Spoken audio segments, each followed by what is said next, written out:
So respected dignitaries, media friends, all of you, thank you very much for making it. As Bhaskar Garu just stated, we all believe it's a historical movement in governance initiative. We have seen our leader Chandrababu Naidu Garu 1.0, and as he's saying, this is his 2.0, and this marks with his change in governance also and delivery of e-governance. I believe that this is a true transformation that we're going to achieve. Saying that, this is what we call the Manamitra. It's a WhatsApp governance initiative that's going to be launched by the government of Andhra Pradesh and Meta. It's here to deliver a seamless, efficient, citizen-centric public service delivery. You know, to this initiative, we believe that Andhra Pradesh is again at the forefront of e-governance initiatives. In the past, the entire nation used to look at Andhra Pradesh on what are we doing so they can adopt. I believe this is the first step in that direction. And from RTG, from IT department, you will be seeing more and more such initiatives coming. Our entire objective is to keep the citizen as center of our universe and look at what are all the touch points of the citizen, how do we resolve their problems? How do we ensure that on a day-to-day issues, both the government and the political system is not relevant? So to get basic documents, why should they come to a government office or why should they meet an MLA is a question, is a challenge that I have taken up. మీ అందరు తెలిసిందే యువగలం పాదయాత్ర చేశాను, 3132 కిలోమీటర్లు నేను నడిచాను. ఈ ఆలోచన నాకు యువగలం పాదయాత్ర నుంచి మొదలైంది. మీరు ఒక్కసారి కానీ మా స్పీచ్లు కూడా మీరు చూస్తుంటే, నా స్పీచ్ చూస్తుంటే నేను పదే పదే చెప్పేవాడిని. ఒక బటన్ నొక్కితే భోజనం వస్తుంది, ఒక బటన్ నొక్కితే సినిమా చూస్తున్నాం, ఒక బటన్ నొక్కితే ట్యాక్సీ వస్తుంది, కానీ ఒక బటన్ నొక్కితే ఎందుకు ప్రభుత్వం మీ దగ్గరికి రావట్లేదు, ఆ ఛాలెంజ్ నేను స్వీకరిస్తున్నానని ఆనాడు చెప్పాను. అందుకే ఈరోజు మన మిత్ర, ప్రజల చేతిలోనే ప్రభుత్వం, ప్రజల చేతిలో పాలన, మాది ప్రజాప్రభుత్వం, ఈ నినాదంతో ఈరోజు ఇది మేము ప్రారంభించడం జరుగుతుంది. యువగలం పాదయాత్రలో అడుగడుగున ప్రజలు ఎదుర్కొంటున్న సమస్యలు నేరుగా తెలుసుకునే నాకు అవకాశం కలిగింది. పొద్దున నేను బస్ దిగి పాదయాత్ర ప్రారంభించిన దగ్గర నుంచి మళ్ళీ తిరిగి బస్ ఎక్కే వరకు ప్రజలతో ఉన్న, కార్యకర్తలతో ఉన్న, నాయకులతో ఉన్న, ఊరు నుంచి ఊరు నేను నడిచేటప్పుడు కూడా అక్కడ ప్రజలతో మాట్లాడేవాడిని, లేదంటే కార్యకర్తలతో మాట్లాడేవాడిని, నాయకులతో మాట్లాడేవాడిని, వాళ్ళ సమస్యలు నేను తెలుసుకునేవాడిని.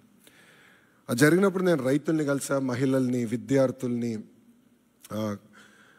కుల వృత్తుల వాళ్ళని కూడా కలుస్తాం జరిగింది.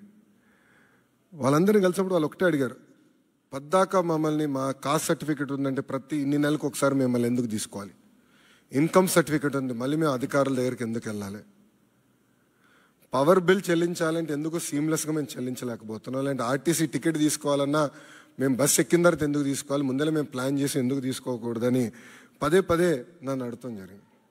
ఇంతేకాకుండా మీరు చూస్తే గత 5 సంవత్సరాల పరిపాలనలో నేను అనేక సందర్భాల్లో సర్టిఫికెట్ రానికుండా చేసిన పరిస్థితులు చూసాం.